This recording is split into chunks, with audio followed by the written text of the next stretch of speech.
Sulejman Demolari është lojtari i huaj më i mirë në historinë e Dinamo së Bukureshtit, teksa ditën e djeshme ju bë një nderim special.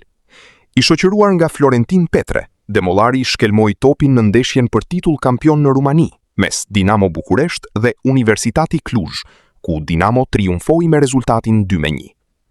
Legjenda shqiptare më pas mori një fanell nga trajneri ndihmës i Dinamos dhe përshëndeti tifozët dinamovit dukshëm i emocionuar. Sulejman Demolari fitoi titullin me Dinamon e Bukureshtit dhe u shpall edhe golashënuesi më i mirë.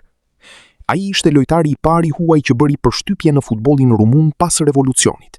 Demolari shënoi 36 gola në 100 ndeshje kampionati mes viteve 1991 dhe 1995. 61 vjeçari fitoi titullin me Dinamon në vitin 1992 dhe pas eksperiencës në Rumani luajti edhe te Panionios dhe Gjor. Demolari u transferuar te Stefan Qelmare nga Dinamo e Tiranës për 150.000 euro.